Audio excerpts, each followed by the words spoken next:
안녕하세요. 반갑습니다. 지금부터 제4회 청년과 함께하는 선진화 시작하도록 하겠습니다. 오늘 주제는 윤석열 정부의 복지 고용 정책 과제입니다.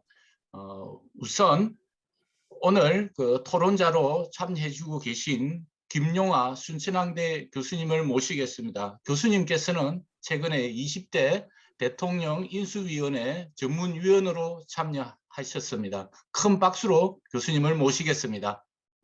네, 새삼스럽습니다만 어쨌든 반갑습니다.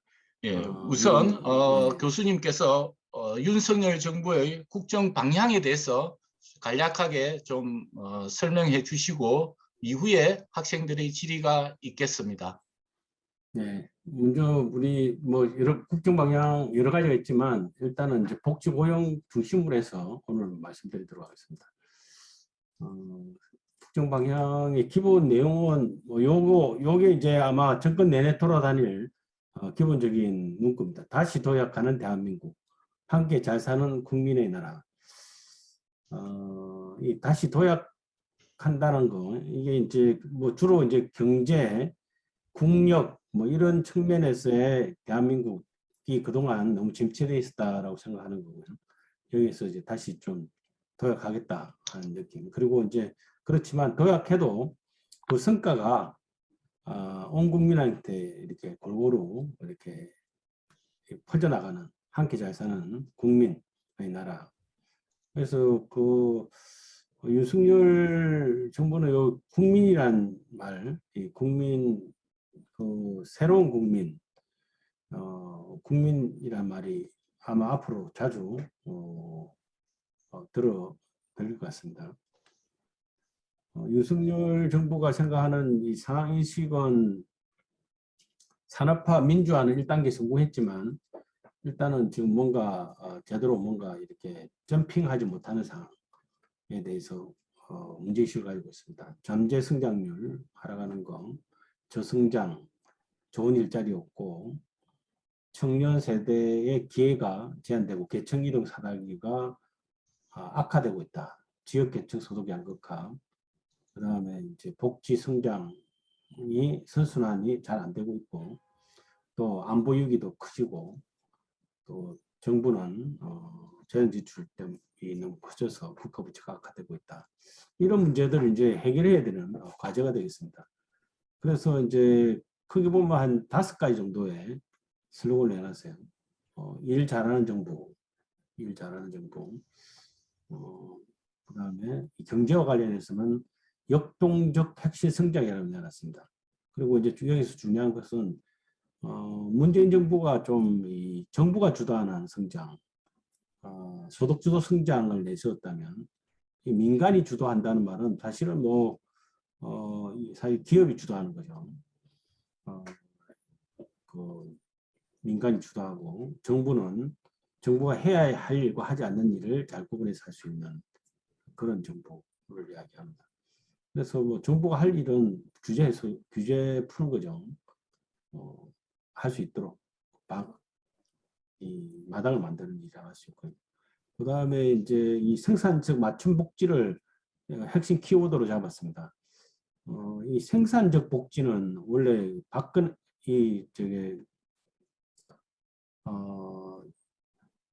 우리 김대중 정부가 내세운 복지와 관련된 슬로건이 생산적 복지였습니다. 그 다음에 이제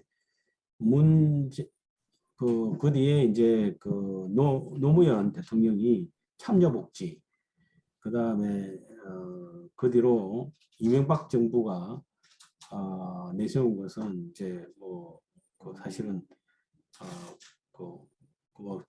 명확하게 상징적 의미가 그렇게 없었습니다만은 어떻든 이제 맞춤 복지는 또 박근혜 정부가 내세운 거고요. 그 다음에 이제 문재인 정부는 여기에 이제 좀 더 붙여서 포용적 복지 이렇게 해놨었죠. 그런데 여기서는 이제 이 생산적 이 김대중 정부 맞춤 박근혜 정부 이걸 갖다가 붙였다라고 생각하면 됩니다. 그래서 창의적이지 않죠. 어떻든 뭐그 인적 투자, 사회적 생산성 높이고 기회를 사다리 놓는 내용이다. 이를 통한 복지가 최고의 복지, 양질 일자리 창출, 그 일자리를 통해서 국민의 삶 질 높이고 복지 재원을 확충하는 선순환 구조. 말은 좋은데 이제 이거 어떻게 실현하냐가 문제죠.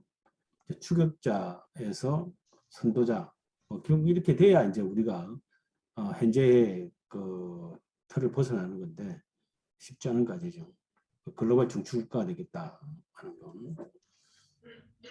그다음에 이제 뭐 윤 정부의 핵심 운영 원칙은 국익, 실용, 공적, 상식 이런 겁니다. 이 실용은 사실은 이제 우리 이명박 정부에서 많이 내세운 거고, 공정은 문재인 정부가 많이 내세운 건데, 이 국익과 상식을 처음과 끝에 넣음으로 해서 사실은 이제 윤 정부는 핵심 키워드는 아까 국민, 또 국익, 국민의 이익, 뭐 이런 관점이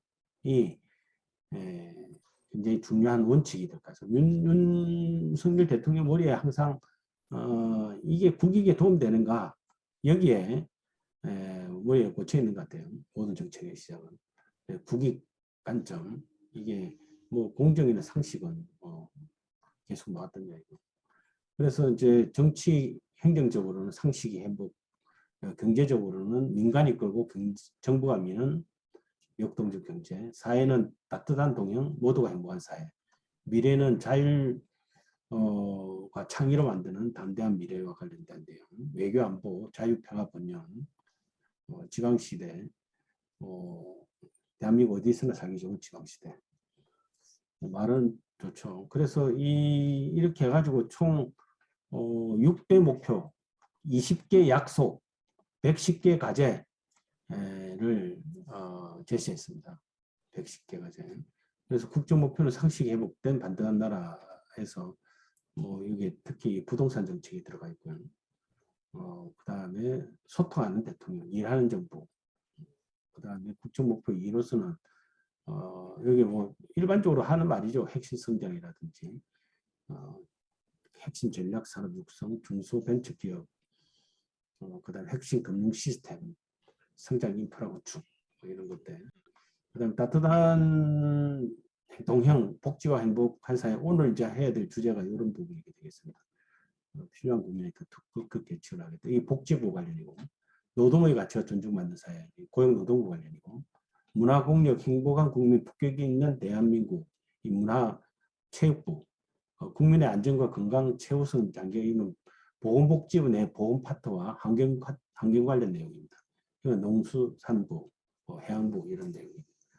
그다음에 자율과 차이는 이제 그 과학 기술과 관련된 내용들이 탄소 중립이라든지 창의적 교육, 희망 사다리 이런 이야기를 하고 있습니다. 남북 관계 정상화, 평화, 자유민주주의 가치. 이번에 이제 대통령 그 취임 연설에서 나타나듯이 자유를 굉장히 강조를 하고 있습니다. 자유를 또 자유가 너무 많이 나와가지고 또 지적받고 있는데, 어떻든 뭐 우리 자유민주주의, 이 시장경제 이걸 갖다가 지켜나가겠다.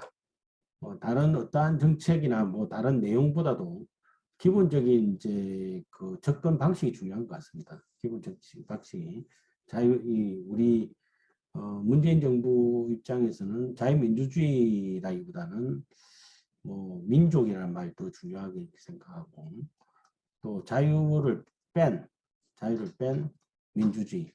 어떻게 보면 사회민주주의란 말 사회자 쓰지는 않았는데 사회민주주의적 그 개념이 머리에 꽉 차 있는 그런 정부였다고 생각하면, 그 윤석열 정부는 자유민주주의를 명확하게 내세우고 있다. 이거 하나만 해도 기본적으로 좀 정권이 바뀌어서 다행이다 하는 생각을 하게 만드는 거죠. 따뜻히 세 번째 이제 따뜻한 동행과 모두가 행복한 사회인데 뭐 기본적인 내용입니다. 기본적으로 이제 그 윤석열 정부의 복지는 보편적 복지보다는 선별적 복지를 중시한다라는 내용을 가지고 있습니다. 그리고 일자리를 통한 복지가 우선된다 하는 이야기도 하고 있고요. 그런데 이제 저 중요한 거는 이제 그 선별적 복지라고 했을 때 좀 그 보편적 복지는 포기하는 건가 그렇지는 않고요. 선별적 복지는 현금 복지는 선별적으로 하되 사회 서비스와 같이 모든 국민에게 필요한 서비스는 보편적 복지로 하겠다 하는 내용입니다. 그래서 그런 측면에서 결과적으로 보면 문재인 정부의 복지와 별 다를 게 없다라고 볼 수도 있고요. 그리고 이제 기본적으로 이제 그 경제나 복지를 보는 시각도 문재인 정부는 포용적 복지를 내세웠는데 포용적 복지란 말이 사실은 포용이란 말 안에 복지란 말 안에 포용이 이미 들어가 있기 때문에 사실은 동어 반복한 것이라고 저는 생각합니다. 오히려 이제 유럽이나 OECD에서 쓰는 말은 포용적 복지가 아니고 포용적 성장입니다. 그러면서 성장 안에 복지, 성장을 하더라도 포용을 중시한다 이런 개념인데, 그리고 이제 특히 이제 그 OECD에서 이야기하는 포용적 성장에는 경제는 자유시장 경제 원칙에 따라서 효율적으로 돌리면서 세금이나 복지로 행동성을 갖다 추구하겠다, 분배를 제고하겠다 이런 개념인데, 이 그 문재인 정부의 특징은 그런 측면에서 이 성장을 경제를 어떻게 보면은 소득주도 성장이라, 사실은 이제 윤석열은 공급주도 성장으로 바꾼다 이렇게 생각하면 될 것 같습니다. 소득주도 성장에서 소득주도 성장 해가지고 결국은 이제 뭐 여러 가지 정책 실패를 받지 않습니까? 그런 부분이 바뀌는 것이 중요한 내용이다라고 할 수 있습니다. 그래서 이제 이 복지와 관련해서 7개의 정책 과제가 들어가 있습니다. 그 중에 이제 지속 가능한 복지국가는 연금개혁 약속이 들어있고요. 그래서 공적연금개혁위원회 만들어서 연금개혁하겠다. 기초연금을 40만으로 올리겠다. 그 다음에 사회보장제도 통합관리는 지금 사회보장제도가 이 중앙정부와 지방정부 또 부처 간 또 공급 주체별로 굉장히 어떻게 보면 복잡하게 제대로 잘 조정이 안 된다 이런 시각에서 이렇게 했는데 뭐 사실은 얼마나 할 수 있을지 모르겠고요. 그 다음에 맞춤형 기초보장은 공공구조 제도와 관련해서 선별적으로 하더라도 두텁게 한다. 생계급여 선정 기준이 그동안 우리 중위소득 기준 30%입니다. 이걸 35%로 높이겠다 하는 것이고요.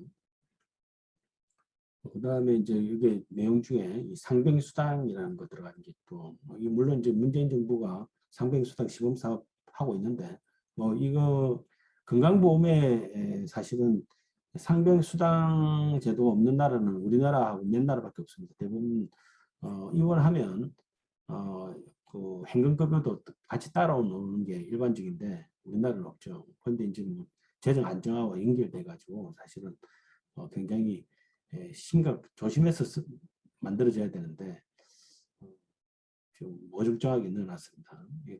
근로장려세제도 문재인 정부가 1조 5천짜리 1조 5천억 원 들던 걸 5조짜리로 만드는 건데 이 뭐 효과에 비해서 사실은 국민기초생활보장제도와 관련된 총 급여 생계급여가 5조밖에 안 들어가거든요.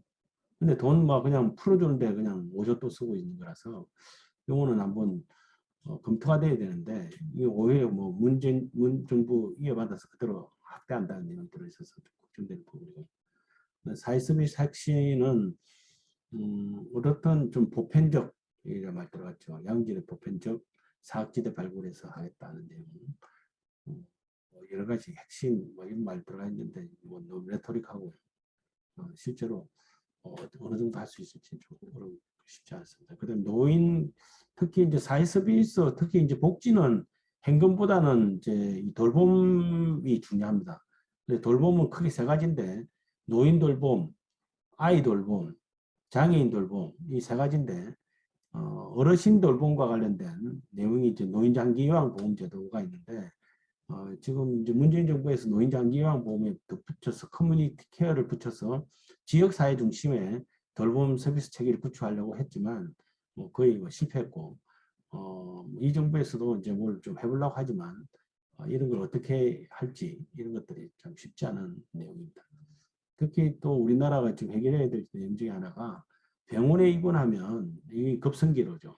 병원에 입원하면 간병급여가 없습니다. 사실 우리 외국에는 다 나가면은 미국이나 뭐 독일에 다 가도 병원에 입원하면 다 병원에서 간병을 해주거든요. 간호만 해주는 게 아니라 간병까지 해주거든요. 그런데 우리나라는 이 간병이 가족한테 맡겨져 있습니다. 부분적으로 이제 정부가 간호간병 통합 서비스 확대하고 있다는데 이게 뭐 너무 느리고 지역 아주 제한적으로 이루어서 이게 좀 확실하게 확대돼야 되는데 뭐 문구로 들어가 있습니다. 그 다음에 이제 오늘 질문 많이 하신 것 중에서 아이돌봄인데 아이돌봄 위에 이제 이 부모급여 돌 때까지 월 100만 원씩 주는 거. 이게 이제 원래 이 정부 문재인 정부에서 이미 그러니까 월 30만 원 주는 그 제도를 갖다 만들어놨습니다. 근데 시행을 올해부터 하게 돼 있는데 이거 100만 원 늘린다 생각하면 되거든요. 단계적으로 늘리는 내용이고 그 다음에 이제 특히 이제 유보 통합 이건 계획 과제입니다. 사실은 이제 보육 시설은 복지부가 하고 그 다음 유치원은 교육부가 하고 이렇게 지금 이원화되어 있는 거죠. 그리고 유치원은 그 유치원 교사가 있고 보육시설은 보육교사가 있는데 이 사람들이 사실은 교육 양성과정도 다르고 해서 사실 결합하기가 힘든데 지금 우리나라 이제 전체 예산으로 보면 교육 예산이 GDP 5%를 갖다가 무조건 떼내게 돼 있는 그런 상황인데 아이는 줄고 있어서 돈이 남아들고 있습니다. 그런데 이제 사실 정부 입장에서 이 보육과 관련된 비용을 그 교육 예산으로 떠넘기고 싶은 거죠. 그래야 효율적으로 할 수 있다 이 생각을 하고. 그래서 이 보육 유보 통합은 단순한 통합 이상의 재원을 합리화 이런 것들이 내용들이 들어 있다는 생각하면 됩니다. 그다음에 이제 뭐 우리 아이 돌봄과 관련해서 이제 방과후 아동 서비스 특히 이제 초등학교 학생들 방과 12시나 2시 되면 마치는데 그 뒤에 부모는 7시에 퇴근하고 빨리 와도 이 5시간, 6시간을 어떻게 돌보느냐 이게 이제 학교 돌봄 중심으로 지금 가려고 하고 있습니다. 근데 이것도 이제 뭐 이 교사들의 또 학교가 적극적으로 지원 이렇게 참여를 해야 되는데 이 참여 유도하는 게 보통 일이 아닙니다. 그다음에 뭐 우리 임신 출산과 관련해서 뭐 지원과 관련된 내용들 들어가 있고요. 장애 맞춤 이런 것들을 다 생략하도록 하겠습니다. 그래서 이제 뭐 이런 이제 다문화라든지 한부모 가정 이번에 특히 지원이 굉장히 대폭 확대될 것 같아요. 어쨌든 엄마 혼자, 아빠 혼자가 아이 키우는 그런 가족에 대해서는 그 소득 지원 대상 기준이 있는데 이걸 대폭 확대할 것 같습니다. 그다음에 노동 가치와 관련해서는 산재 예방이 관련해서는 중도 재해 처벌법 이걸 갖다가 어떻든 지금 줄여야 되는 문제도 있고 이걸 조정해야 되는 부분도 있고 특히 우리나라가 문재인 정부가 이제 이 사망 원인 3가지 교통사고 그다음 산재사고 그다음에 자살 이걸 대폭 줄이려고 했는데 교통사고는 한 30-40% 줄었어요. 지금 한 4,000명 죽다가 작년에 2,900명으로 줄었습니다. 근데 산재사고는 약간 줄긴 했는데 획기적으로 줄지 않고 있습니다. 자살도 약간 줄었는데 획기적으로 줄지 않았어요. 그래서 산재사고, 산재 예방 이게 굉장히 중요한 이슈로 그런데 이게 뭐 쉽지 않습니다. 이게 그래서 뭐 처벌만 한다고 되는 게 아니라 기본적으로 우리나라 산업 구조 자체가 다른 선진국과 다르게 중화학공업이 아직도 주축으로 돼 있는 어떻게 보면 좋은 구조를 가지고 있는데 이 중화학공업은 산재가 많이 발생할 수밖에 없는, 특히 또 우리나라가 다른 나라에 비해서 굉장히 비중이 높은 게 건설업입니다. 건설 산업 비중이 거의 10% 가까운데 이게 건설업이 산재 사고의 뭐 원상 같은 그런 것입니다. 그래서 이게 그 산업 구조상으로 오는 근본적 원인이 있기 때문에 획기적으로 줄기는 힘든데 그럼에도 불구하고 조정해 보겠다는 얘기 들어가 있습니다. 그리고 이제 뭐 공정한 노사관계 구축, 그다음에 특히 이 노동시장 상생의 노동시장 구축해놨는데 이게 노동개혁입니다. 노동개혁 한 다음에 또 갑자기 이 노동단체가 반발할 것 같아 놓으니까 상생의 노동시장 구축해놨는데, 노동시장 개혁의 핵심은 주 52시간 노동시간 이 문재인 정부가 해놓은 걸 어떻게 좀 플렉시블하게 바꾸느냐, 이게 핵심이고요. 그 다음에 임금 체계가 또 있습니다. 임금 체계가 지금 연공 서열형 임금 체계를 어떻게 하면은 직무급으로 바꿀 것이냐. 이것도 노사합의 사항이기 때문에 쉽지 않습니다. 그렇지만 공공부문 중심으로 이런 부분을 갖다 좀 유도하려고 하는 그런 흐름들이 발생할 것으로 생각됩니다.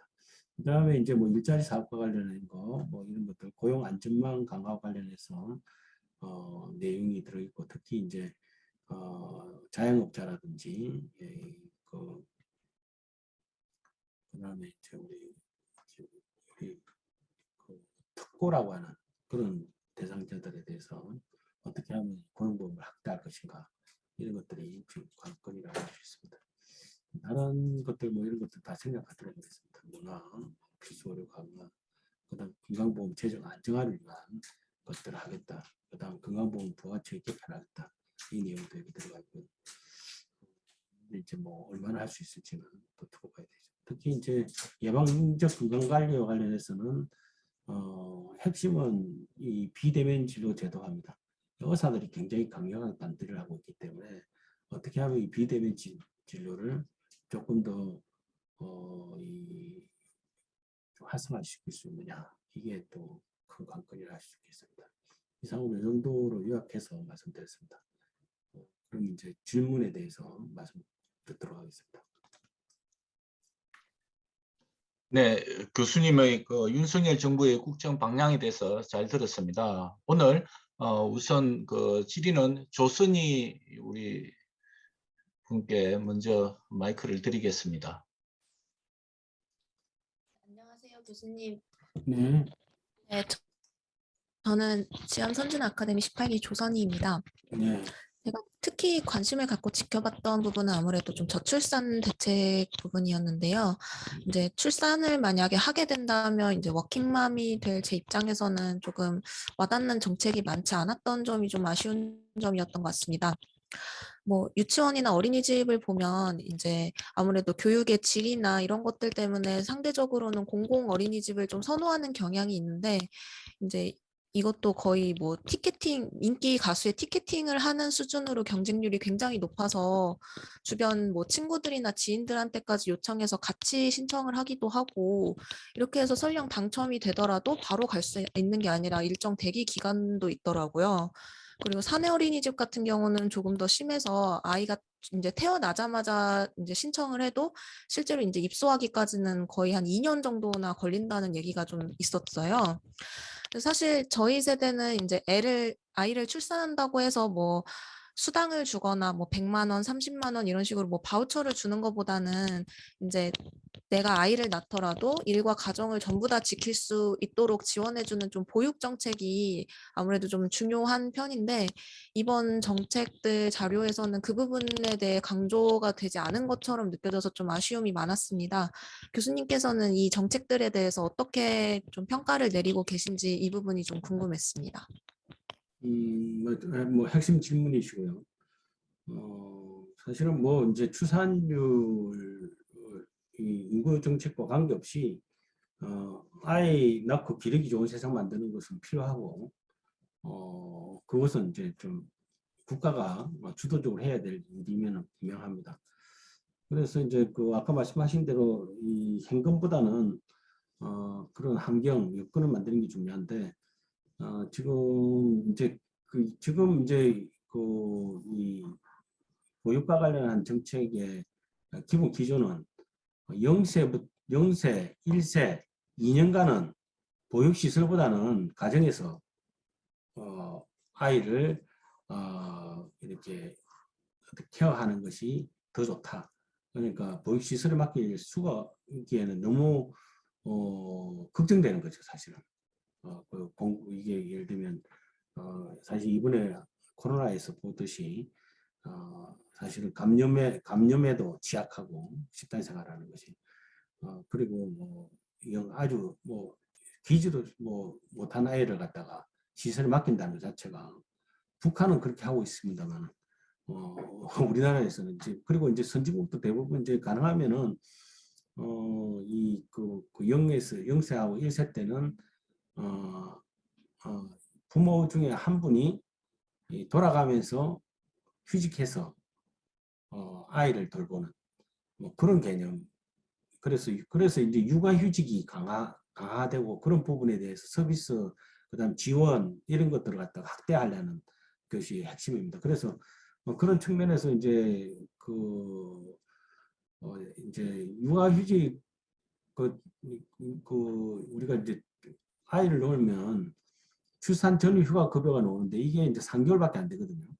그 다음에 이제 육아휴직 기간은 사실은 1년까지 할 수 있는데 이 1년 동안 이제 기본적으로 무급이고 이제 그 육아휴직 급여가 나가면 이제 1년간은 급여가 나가는데 이게 뭐 이제 통상임금의 뭐 60%인데 사실 소득 대책 이론이 없죠.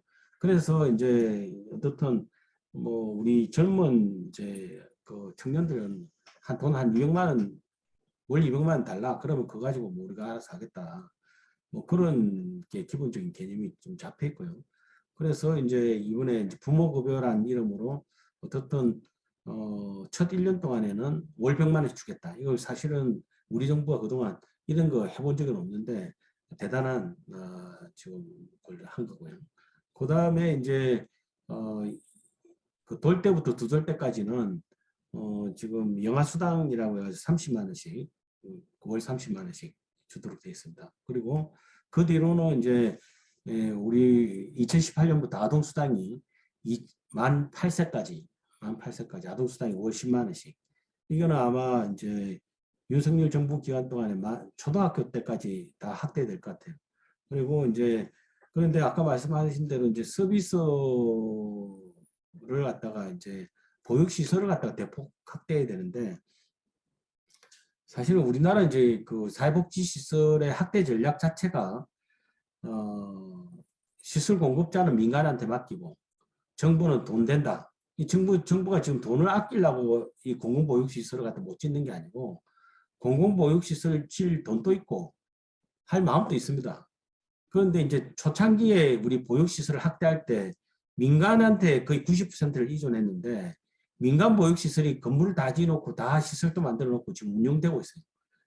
그런데 공공보육시설이 치고 들어가 버리면 민간 보육시설 사업들이 다 망해버리고 이 사람들이 지금 이제 책임져라 이런 상황이죠. 너 뭐 자기들이 정부가 필요할 때는 민간 보육시설 보고 하라 해놓고 정부가 이제 민간이 우리 국민들이 원하니까 공공보육시설 확 지어버리면 민간 보육시설을 다 문 닫아야 될 판이거든요. 그래서 그리고 이제 그러면은 이제 민간 보육시설을 업자들이 지금 뭐 단체를 강력하게 만들어 가지고 국회 로비하고 절대 공공보육시설을 갖다 확대하는 사실은 문재인 정부에서도 더 확대하고 싶은데 못했거든요. 왜? 확대는 했는데 제대로 못했어요. 왜? 민간 보육시설자들의 눈치를 봐가지고. 그래서 이게 이제 지금 그런 부분들이 이제 지금 조정돼야 될 거 있어요. 노인 장기요양시설도 마찬가지입니다. 지금 우리나라는 좀 이상한 나라가 된 게 원래 그 공공시설은 후지고 민간시설은 좋은 것이 일반적입니다. 다른 나라에서는. 민간시설이 좋고 공공보육시설은 후져서 공공보육시설은 좀 없는 분들이 가고 뭐 이런 느낌인데 우리나라는 이상하게 돼가지고 공공보육시설, 공공노인요양시설은 좋고 민간시설은 후지고 이렇게 돼 있는 것인데 이게 된 이유는 정부가 이제 그 시설 운영 자금은 다 똑같이 대줍니다. 공공이나 민간애들. 그런데 민간은 자기가 시설 투자한 것을 뽑아내야 되거든요. 공공보육시설은 그에 비해서 그걸 갖다가 사실은 그 국가가 지은 건물이니까 그런 부분이 없고, 그러니까 이제 결국은 이제 민간보육시설을 갖다가 공공보육시설까지 하려면 공공보육시설만큼 지원을 갖다가 대폭 더 확 늘려보면 되죠, 사실은. 늘리면 되는데 이것도 이제 사실은 늘린다는 것만 중요한 게 아니라 사실은 더 중요한 거는 이 기본적으로 민간업자들의 기본적인 생태는 민간 보육시설 해가지고 사회복지하려는 게 아니라 복지사업 한다는 개념이 아니라 거기서 돈벌이 하고 있는 거거든요. 그 돈벌이 하는 사람한테는 돈 저 갖다 준다고 해서 갑자기 더 좋아지지 않습니다. 그리고 이제 그 수요자 입장에서는 더 좋은 민간 보육시설을 원하는데 더 좋은 민간 보육시설이 지금 안 되는 이유는 규제 때문에 그렇습니다. 정부가 보육시설에 대한 기준, 표준을 만들어 놔놓고 이 이상으로는 못하게 만들고 있어요. 그러니까 딱 상향, 더 이상 이 수준 이상은 못 가게 하는 수준을 딱 만들어 놨고 이 수준 이하로만 하게 만들어 놨어요. 이게 규제예요. 이 규제는 이제 이 좌파적 논리에서 시작된 거죠. 평등이다 이거예요. 보육이라도 최소한 평등해야 된다. 그러니까 사실은 이 규제만 없어지면은 우리 지금 이 맞벌이 세대 입장에서는 지금 돈 좀 더 주더라도 좋은 보육시설에 맡길 준비가 돼 있거든요. 돈이 있어요. 그런데 자녀를 위해서는 뭐 돈을 안 아끼는 게 우리나라 국민들이기 때문에 규제만 풀면 민간 보육시설에서 공공보육시설보다 훨씬 더 좋은 서비스가 제공될 수 있고 거기서 돈은 더 들죠. 그렇지만 서비스는 안심하고 맡길 수 있는 서비스가 되고 거기서 경쟁체제가 이루어지면서 서비스 질이 확 높아질 수 있는 계기가 되는데 이게 이 좌파적 논리가 처음부터 틀을 잡고 있는 바람에 이걸 갖다 돌파하기가 힘들어요. 사실은 이제 우리 윤석열 정부가 제대로 하려면 이 다른 규제 하지만 이 규제부터 없애야 돼요. 그런데 이 규제 없애려면 또 누구하고 붙어야 됩니까? 좌파들하고 한판 붙어야 되죠. 그래서 이런 이제 좌파들하고도 또 붙어야 되고 이 또 민간 보육시설업자들하고도 또 붙어야 되고 이 양당 간에서 벗어나지 못하는 게 우리나라 보육 서비스가 이 발전을 못하는 근본입니다. 그럼 사실은 개혁 정부면 이 두 개를 해쳐버려야 되죠. 그리고 민간 보육시설도 이제 표준적으로 하는 데는 돈 더 주고 그 다음에 표준적으로 하는 것 이외에는 그냥 우리 정부 지원은 이제 여기까지다. 그 대신에 우리 사립학교 아이들 보내듯이 좀 더 비용이 좀 더 나가더라도 더 좋은 보육시설을 갖다가 선택할 수 있는 권리를 주면 이 사실은 보육과 관련된 걱정 없어지죠. 그런데 이 부분이 이제 이 용기가 필요한 거죠. 결단이 필요하고. 네. 그런 한계가 지금 수십 년간 이 우리나라를 갖다가 붙잡고 있는 이 보육을 잡고 있는 문제라고 할 수 있습니다. 네, 이어서 이경한 청년위원회 회장님께서 질의해 주십시오. 예, 교수님 안녕하세요. 네. 선진아카데미 14기 이경환입니다. 네, 저는 약간 조선이 이제 위원이 이제 말한 거랑 살짝 해가 좀 다르긴 한데 저는 이제 보육 양육 관련해서는 계속 상대적으로 정책 지원 이런 게 잘 되고 있다 생각을 합니다. 근데 이제 출산을 결심하게 만드는 그건 좀 상대적으로 부족하다고 생각을 하는데 지금 보내주신 공약집에 이제 LTV 완화, 그 다음에 청년 원가주택 이런 걸 말씀해 주셨는데 이런 것들 외에도 혹시 뭐 추진하고 계시거나 구상하고 계신 게 있으신지 일단 첫째로 궁금하고 그리고 두 번째로는 청년들을 보면은 요즘 출산이랑 결혼을 기피하는 경향이 아주 강해졌습니다. 근데 이게 뭐 경제적으로 힘든 것도 큰 요인 중에 하나긴 한데 제가 보면은 뭐 돈이 있거나 해도 경제적으로 여유가 있어도 이걸 기피하는 그런 사람들이 좀 많이 있습니다. 그래서 청년층의 의식 변화가 있어야 이런 출산, 결혼 문제가 좀 결혼 감소 이런 게 해소가 될 것 같은데 이런 혹시 의식 변화 관련해서도 가지고 계신 구상이 있으신지 이 두 가지가 궁금합니다. 예. 그래서 이제 지금 출산을 외적으로 봤을 때 출산을 이제 어렵게 만드는 환경은 첫 번째는 일자리입니다. 일자리가 취업이 빨리 안 된다. 그리고 취업 시장에 들어가는데 시간이 많이 걸린다. 특히 우리나라는 남성들이 군복무 2년, 뭐 18개월 줄었다 하지만 2년, 뭐 그 다음에 그런 이제 그 다음에 이제 대부분 상당수가 대학 진학률이 70% 정도로 높고 지금 뭐 독일 같은 경우 대학 진학률이 30%밖에 안 되거든요. 그러니까 이제 뭐 대학 4년에다가 이그 군복무 2년까지 하면 6년이 돼버리잖아요. 그러니까 실제로 이제 이그 출산 시장에 진입, 그러니까 어떻게 보면 노동시장에 진입하는 것이 늦어지는, 그리고 또 좋은 일자리도 없고, 이 부분은 지금 사실은 이 경제 쪽에서 해결해야 될 부분이고 사회 정책적으로 해결돼야 될 부분이죠. 사실 오늘 뭐 다음에 토론했으면 좋을 것 같은 게 우리나라 이제 징병제를 모병제로 바꾸는 부분이라든지 이런 것들도 이제 진지하게 검토해야 될 때가 된 것 같아요. 자꾸 지금 진보 쪽에서는 지금 오히려 모병제를 찬성하는데 우리나라 지금 보수 쪽에서 이 징병제 없애고 모병제로 바꾸면 나라 망할 것처럼 이야기해요.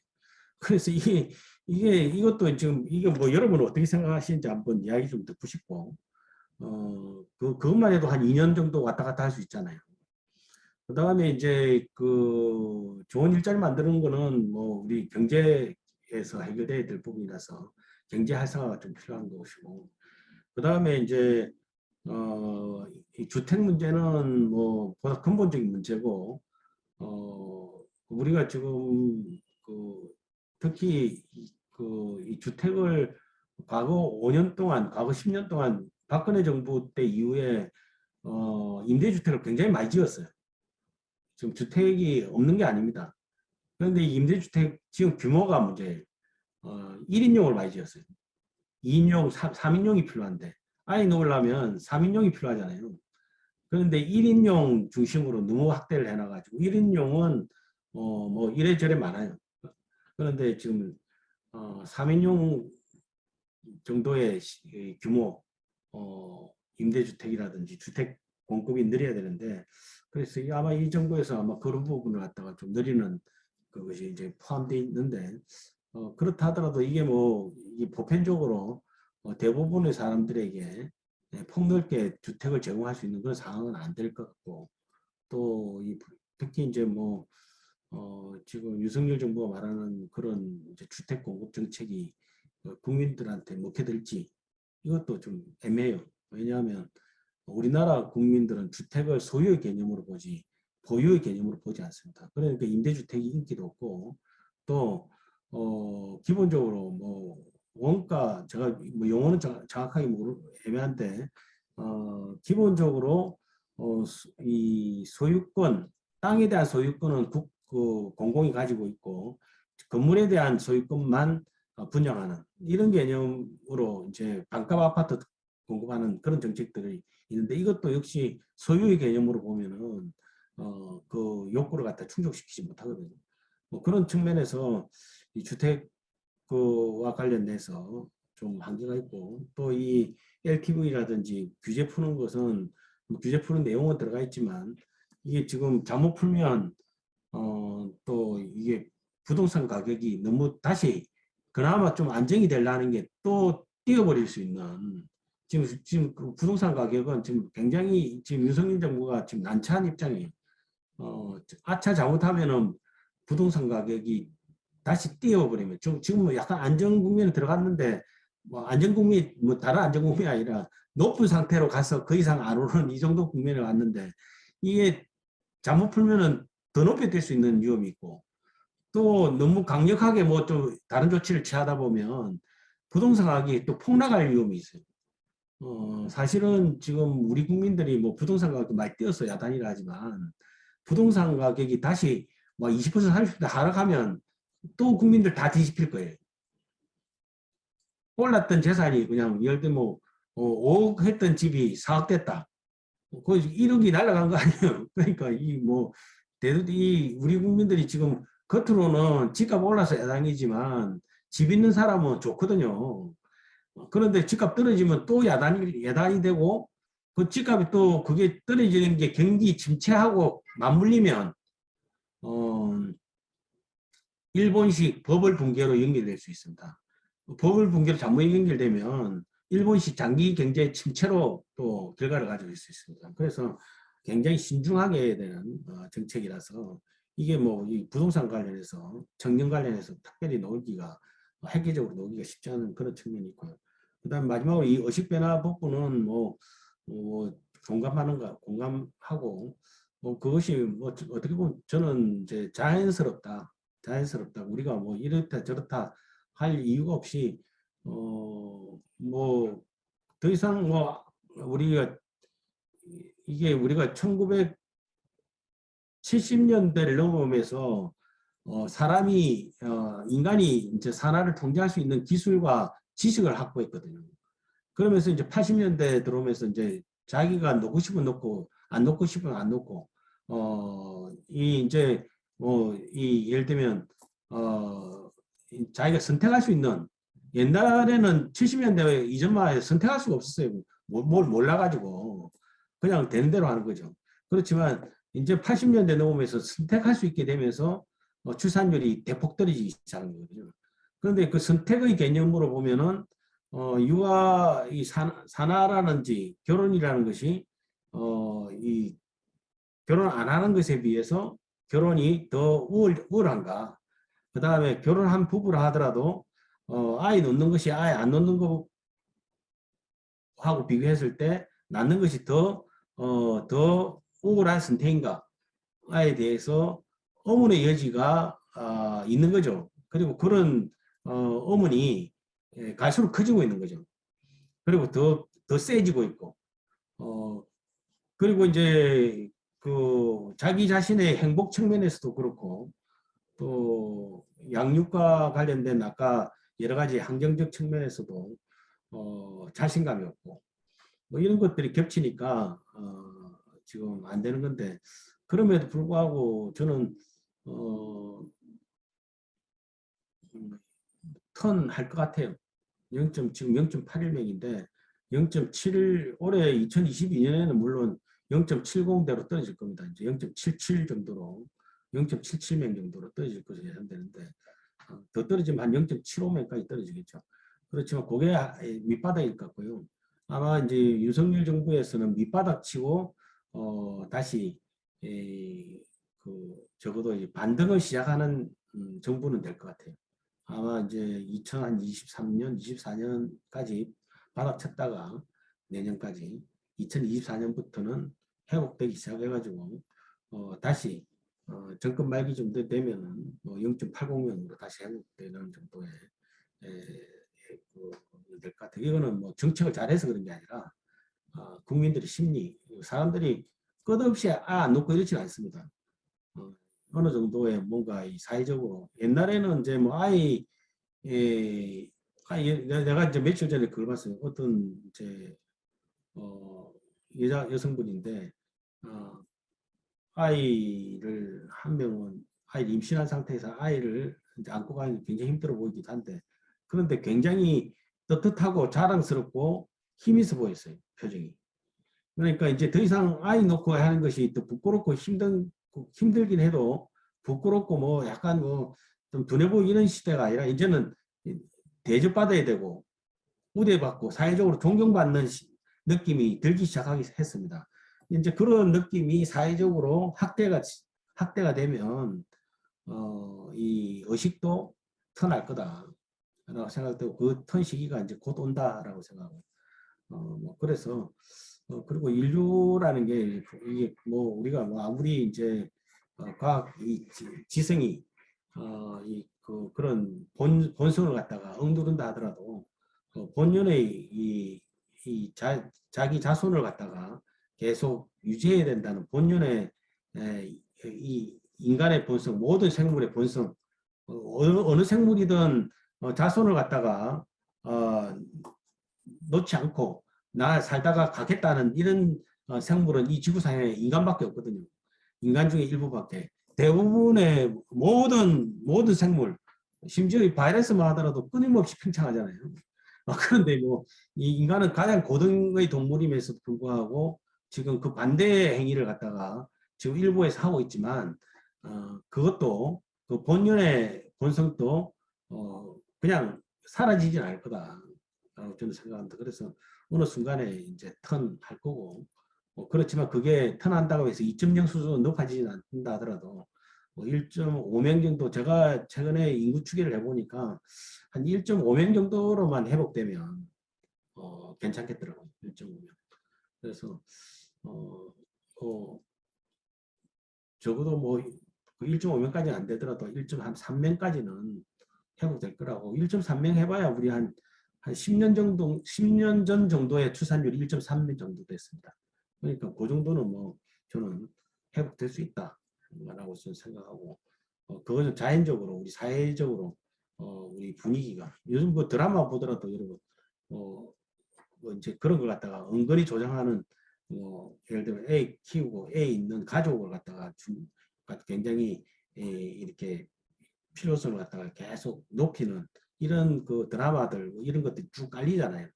그런 그게 의식 변화를 갖다가 만들어 주는데 또 도움 될 거라고 생각하고. 그래서 의식 변화 굉장히 중요하고 중요합니다라고 생각합니다. 그래서 근데 이것도 이제 뭐 운동한다고 될 일은 아니고 자연스럽게 바뀌어야 되죠. 네, 다음은 우리 류호영 청년위원님께서 질의해 주시겠습니다. 네, 안녕하세요. 류호영 위원입니다. 저는 노무사로서 일을 하고 있다 보니까 매년 건강보험료 변화를 잘 지켜보고 있는데 매 정부가 들어올 때마다 이제 국민 건강 보장 범위가 점점 넓어지고 있고 이 때문에 건강보험료나 노인 장기 요양 보험의 요율이 매년 오르고 있습니다. 그런데도 재정은 날로 악화되고 있고 고갈된다는 이야기도 들려오고 있습니다. 성실하게 일해서 이제 보험료를 납부하는 저희 입장에서는 좀 황당하기도 한데 이렇게 재정이 넘친다면 국민들의 건강 관련해서 무한정 이제 책임지고 보장해도 되겠지만 재정은 현실적으로 넘치지 못하기 때문에 재정 위기 극복에 재원을 더 조달하는 방법도 있겠지만 지출을 합리적으로 줄이는 방법도 있지 않나. 보장 범위의 적정선을 좀 정해두거나 이제 일부 보장 중에 좀 과하다 싶은 부분은 이렇게 좀 줄이거나 해야 되지 않나 하는 생각이 듭니다. 국가가 이제 국민의 최저한의 생활을 보장하겠다면서 그 최저 기준을 계속 높여가는 느낌인데요. 그렇게 되면은 그 어느 누가 와도 이 재정 위기를 극복할 수 없을 거란 생각이 듭니다. 제 생각이 틀릴 수도 있지만 교수님께서도 이제 재정 위기 정책에 대해서 정말 고민이 많으실 텐데 어떤 재정 위기 극복 정책이 추진되어야 좋을지 교수님의 생각이 궁금합니다. 그래서 어떻든 뭐 지금 아주 예리한 지적하셨고요.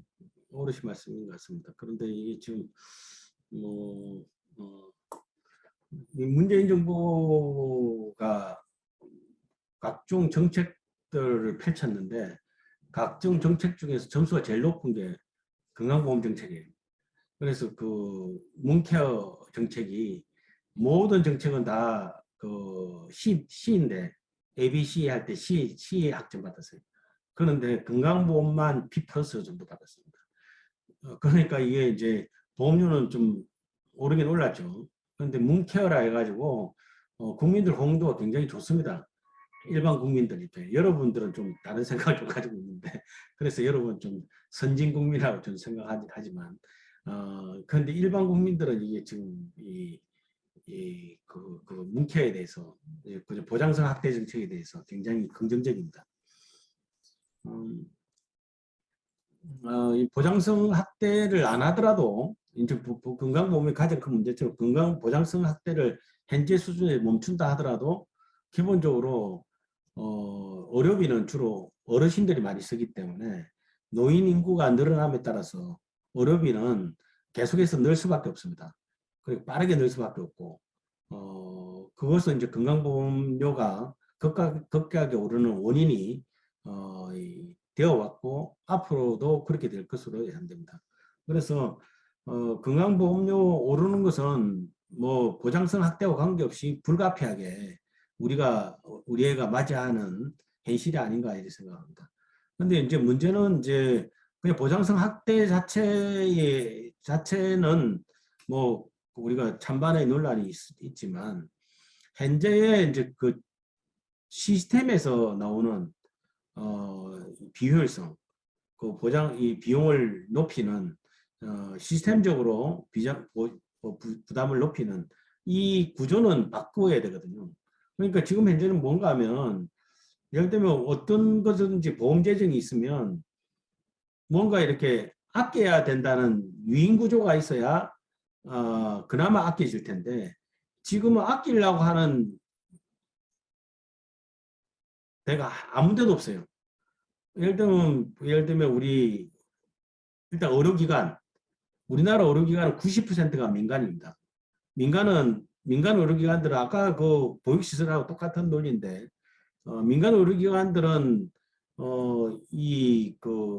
이윤을 추구해야 되기 때문에 어떻든 그 이익을 높이기 위해서 진료량을 늘리게 해야 되고 이거 진료량을 늘리지 않으면 이익이 안 되는 거죠. 그래서 병원에 한 번 올 걸 두 번 오라고 하고 약 한 봉지 먹어도 될 걸 두 번 먹으라 하고 수술을 꼭 안 해도 될 걸 수술해라고 하고 퇴원해도 될 걸 퇴원하지 말라고 하든가 또 병원에 입원자가 없으면은 퇴원하지 말아야 되는데도 퇴원하라 하든가 뭐 이런 식의 사실은 이제 영리 추구 우리나라는 사실 비영리적으로 의료 행위를 비영리로 하도록 하는 게 법에 정해져 있습니다. 그런데 의료기관의 90%가 그 민간기관인데 어떻게 비영리합니까? 다 영리하죠. 그런 이제 구조하에서 그 의료비가 늘 수밖에 없는 상황이고 거기에다가 환자는 또 어떻게 생각하느냐? 환자는 내 보험료 내놨으니까 건강보험료 열심히 이렇게 많이 내는데 받을 땐 다 받아야 되겠다. 이런 생각이 있으시거든요. 그러니까 뭐 가능하면은 병원 가서 일단 입원하고 보고 그죠? 여유가 있으면 뭐 여유가 없으면 그래서 뭐 그런 구조. 그런데 이제 그 병원을 안 가게 하는 원인은 이제 본인 부담분 때문에 못 가는 거거든요. 병원에 가더라도 본인 부담분이 있기 때문에. 근데 그 본인 부담분이 또 우리나라는 또 뭐가 문제인가 하면은 실손보험이 우리나라가 한 4천만 명이 가입해 있는데 이 본인 부담분 상당수를 실손보험에서 더 해결해 줘요. 그러니까 본인 부담분 이 실손보험 가입한 사람은 병원에 안 갈 이유가 없어요. 본인 부담분도 거의 줄기 때문에. 그러니까 환자도 전략할 요인이 없고 의료기관도 전략할 요인이 없고 그 다음에 더더욱 중요한 것은 보험자가 전략시켜야 되는데 보험회사가 우리나라 국민건강보험공단이 보험자잖아요. 이 보험자가 이제 문재인 정부 같은 정부가 들어오면 더 쓰는 거죠. 더 쓰는 게 원래 본연의 임무다 생각하는 거죠. 보험자는 원래가 보험료 안 올리도록 노력하는 것이 급여 지출 안 나가도록 이상하게 부당하게 지출하는 걸 막아야 되는 입장인데 반대 입장이 있는 거죠. 그런데도 그러면 이제 뭐 아무도 전략할 수 있는 구조가 없는 거죠. 그러면 이걸 갖다 뜯어고쳐야 됩니다. 그래서 서로가 이렇게 되는 원인 중 하나가 우리나라 의료 진료비 지불 시스템이 행위매수까지 하더라고 해서 행위 하나하나에 대해서 비용을 지불합니다. 주사 한 대 놓으면 얼마 지불하고 약 처방하면은 또 얼마 지불하고 뭐 이런 식으로 의료 행위 하나하나에 대해서 의료비, 예를 들어 검사 한 번 하면 또 의료비 지불하고 이런 이제 이 행위별 수가 제도로 돼 있기 때문에 진료량을 높이면 높일수록 이익이 높아지는 거죠.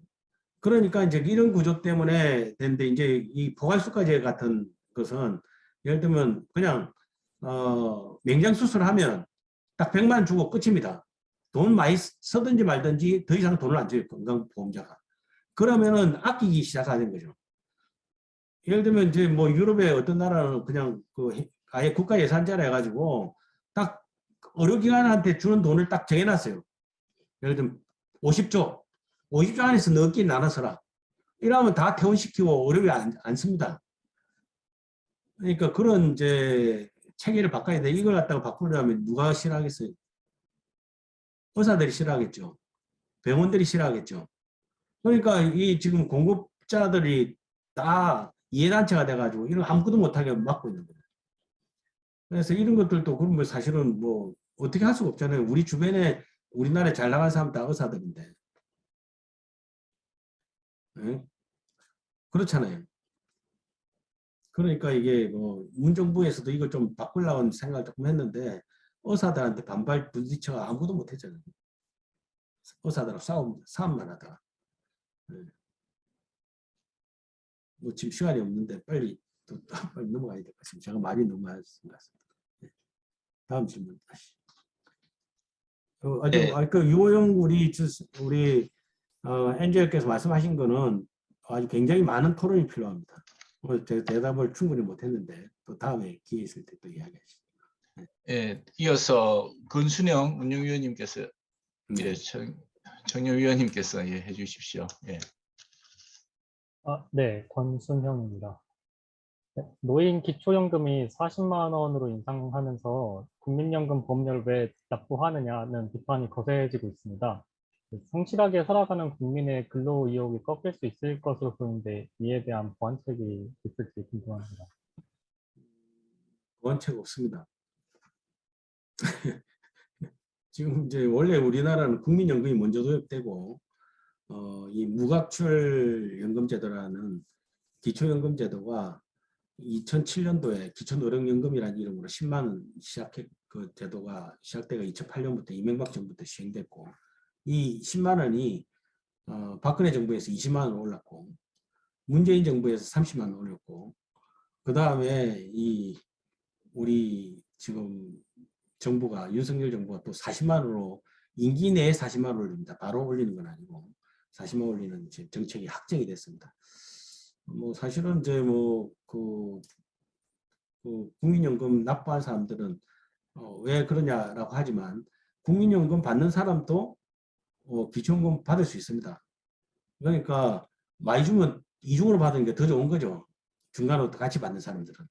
다만 이제 배 아픈 사람들은 이거죠. 기초연금 대상자가 상위 30%는 안 주거든요. 하위 70%한테만 주니까 상위 30%는 기초연금 대상자에서 제외되어 있으니까 이 사람들은 좀 화가 날 수 있어요.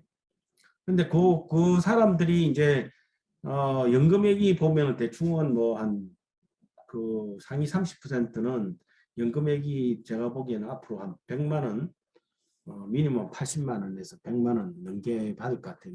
국민 기초연금 못 받는 사람들은. 근데 이분들은 그러면 자기가 보험료 낸 거 내가 받는데 라고 주장하지만 예를 들면 100만 원 받는 사람은 지금 100만 원 받는 사람은 자기가 보험료를 납부한 돈은 30만 원밖에 안 됩니다. 70만 원은 미래 세대한테 가져오는 거예요.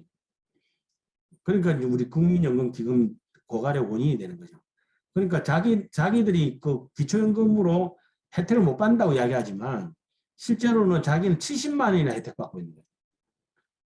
보험료에 해당하는 30만 원만 내고 자기 30만 원 내고 100만 원 받을 권리가 있다고 주장하지만 그 100만 원 중에 70만 원은 지가 낸 돈이 아니고 이게 그 미래 세대로부터 가져오는 돈이에요. 그러니까 이게 사실은 뭐 자기들은 기초연금 받는 사람을 욕할 수가 없는 건 사실은 따지고 보면. 그래서 이제 우리 그 기초연금 도입을 박근혜 정부 때 20만 원 확대하면서 국민연금 받는 사람은 기초연금을 절반만 주는 일부에 대해서만 절반만까지 줄 수 있는 두 개 받는 사람 중에 기초 국민연금 장한 사람은 100%다 받고 기초연금을. 그렇죠. 상위 한 5% 정도 사람은 국민연금 받는 사람들의 연금액을 기초연금을 한 절반으로 줄여주는 부분 제도가 있습니다. 그게 이제 연계제도라는 제도인데 이걸 갖다 또 없애자고 주장하고 있어요. 그게 이제 사실은 국민연금과 기초연금을 연결시키는 고리고 국민연금 많이 받는 사람을 줄일 수 있는 고리인데 그것마저 없애자고 하는 주장을 하는 사람들이 있어요. 그래서 이거는 좀 지켜나가면서 이제 행평성 문제를 해결해야 될 거라고 생각하고요. 뭐 어떻든 이제 기초연금하고 국민연금은 운영 원리가 기본적으로 다르기 때문에 말씀하신 대로 뭐 양쪽의 각자의 입장에서 보면은 다 할 말이 많아요. 그렇지만 우리가 그 제도의 필요성 측면에서 보면은 상호 보완적으로 발전을 시켜 나가야 되고 그런 부분에서 좀 개선될 부분이 있는데 그거는 지금 오늘 이 시간에 다 이야기하기 그런 것 같아요. 다른 자리에서 좀 더 말했으면 좋겠습니다. 네, 이어서 오늘 끝으로 김주원 청년위원님께서 질의해 주시면 감사하겠습니다. 네, 안녕하세요. 김주원입니다. 네. 저 역시 이제 신혼부부고 좀 사실 이것만 좀 이야기하고 가려고 합니다. 저는 저희 세대들 같은 경우에는 그냥 약간 뭔가 애를 낳으면 카푸어처럼 약간 그런 느낌입니다. 그 유지를 못하면 왜 굳이 나와가지고 왜 개고생하느냐. 굳이 뭐 그냥 뭐 되게 적당하게 살려고 하면 그냥 너희들끼리 그냥 살면 되지 왜 굳이 왜 애먼 그 애기 나와가지고 그렇게 고생하고 또 가난을 대물림하냐 이렇게 해가지고 요즘에 좀 안 낳는 거기 때문에 좀 이런 것들도 좀 참조해 주셔가지고 정책을 좀 짜주셨으면 좋겠습니다. 근데 저는 이제 제가 질문 드릴 거는 이겁니다. 저도 뭐 지방에서 뭐 이렇게 살고 이렇게 서울 왔는데 이게 진짜 지방은 청년들이 없습니다. 저도 얼마 전에 대구 갔는데 진짜 다 버스에는 다 어르신들 뿐입니다. 진짜 아무도 없습니다. 진짜. 근데 저희가 어느 정도 복지 정책을 취하려고 하면 좀 지방에도 좀 청년들이 있고 또 좀 그런 분배가 좀 돼야 할 텐데 교수님께서 어떻게 그거를 하실 수 있을는지 좀 그런 정책이나 뭐 그런 생각을 한번 여쭙고 싶습니다. 뭐 지금 아이 놓기 힘든 환경 앞부분에서 말씀드린 거는 앞에 다른 분들을 이야기하고 중복되는 부분이고 좀 더 또 다른 측면에 이야기할 수 있지만 시간이 조금 애매해서 그냥 하고 일단은 이제 지금 저출산의 원인을 그 지역 균형 발전이 안 돼서 그렇다는 거 지적하는 사람도 있어요. 그래서 이제 지역에 그런 일자리도 많고 또 지역의 산업이 발전돼 있으면 지역의 인구들도 있고 그러면은 지금 사실은 이제 아까 주택 문제 이야기했는데 주택 문제가 심각한 것은 오히려 지금 서울하고 수도권이거든요. 지방 내려가면은 상대적으로 훨씬 덜 합니다. 그 주택 문제가. 그런 입장에서 보면은 그런 생활비도 그렇고 여건이 이제 지방에서 여건이 만약에 산업과 일자리가 있으면 뭐 지방이 훨씬 더 아이 놓기 좋은 환경이고 또 그렇게 되면은 또 출산율도 조금 더 개선될 수 있는 여지가 있을 수도 있는데 그거는 뭐 지금 현실적으로 지금 이 정부에서도 지금 그 지역 균형 발전에 대해서 관심을 가지고 있습니다만은 저는 현실적으로 우리나라에서 지역 균형하는 거는 출산율 높이는 것보다 더 어려울 수도 있다라고 저는 생각합니다. 사실은 쉽지 않습니다. 왜냐하면 이게 일단 젊은이들이 가야 되는데 그 젊은이들이 일자리가 없어서도 안 가지만 그게 뭐 있어도 예를 들면 일자리뿐만 아니라 문화라든지 어울릴 수 있는 뭐 환경이라든가 이런 것들이 다 서울이나 수도권 중심으로 이루어져 있기 때문에 지방 가면은 소외되고 지방 가면 뒤떨어지고 뭐 이런 사회적 그 분위기가 만들어져 있어서 현실적으로 제가 보기에는 지금 사람들이 우리 청년들이 지방으로 갈 상황이 아니다라는 생각이에요. 그래서 지금 그래서 지방에 그렇다고 해서 지방에 막 문화시설 만든다고 해서 내가 지방에 가보면 지방에 문화센터, 공연센터 이런 걸 막 만들어 놨는데 다 텅텅 비어가 운영이 안 돼요. 그럼 만들어 놔봐야 뭐합니까? 공연도 안 되고 거기 사람도 오지도 않고 시설만 덩그리 앉아가지고 돈 낭비가 되고 있습니다. 그래서 이게 뭔가가 지금 우리나라가 이게 뭔가가 이게 지금 불균한 부분이 있는데 이게 좀 한 단계 더 좀 바뀌어야 될 부분이라고 저는 생각하고요. 또 저는 어떻게 보면은 이미 대한민국은 대한민국 전체가 중앙과 지방 나눌 것이 없는 상태가 된 것이 아닌가. 서울 오는데 두세 시간밖에 안 걸리는데 전국 어디 있으나 우리가 도서 지역은 좀 다르겠지만 이런 상황에서 중앙과 지방을 나눌 것이 거리가 없다고 저는 생각되거든요. 사실 미국의 한계 성분, 미국의 캘리포니아주 하나보다 작잖아요, 우리나라. 그런데 여기서 중앙과 지방 이야기하는 것 자체가 어느 정도 한계가 있을 거라고 생각되고, 그럼에도 불구하고 어떻게 하면은 이 중앙과 지방이 그 전국에 단일화된 하나의 지역으로서 편리한 생활권을 만들 것인가 하는 부분에 대해서 좀 차원 다른 이야기를 해야 되는 거죠. 그냥 단순하게 지방에도 문화시설 만들고 지방에 교육시설 만들고 지방에 뭐 만들고 다 한다고 되는 게 아니라 전국이 단일한 생활권으로서 문화를 공유하고 행복을 공유할 수 있는 여건이나 시설 만드는 것이 굉장히 중요하다고 생각하고, 그러려면 또 좀 생각이 좀 바뀌어야 되죠. 접근하는 방식이. 지금 지방자치단체가 서로 막 그냥 SOC 투자해가지고 별거 다 만들고, 제가 며칠 전에 MT 한다고 지방 내려갔는데 어떤 섬에 갔는데 섬을 연결한 다리가 서울의 어떤 다리보다 더 멋있더라고. 사람 차는 하나도 없는데 그런다고 거기 사람 가냐고. 그러니까 이게 좀 우리가 근본적으로 우리가 고민을 좀 해야 되지 않을까 생각합니다. 네, 감사합니다. 오늘 좀 이야기가 길어져서 좀 늦어졌습니다. 미안합니다. 네, 감사합니다. 오늘 제4의 청년과 함께하는 선진화 였습니다. 그리고 오늘 토론 주제는 윤석열 정부의 복지 정책의 과제였습니다. 토론에 참석해 주신 순천향대 김용하 교수님과 우리 청년위원들께 감사 말씀드립니다. 이상으로 모두 마치겠습니다. 감사합니다. 네, 감사합니다.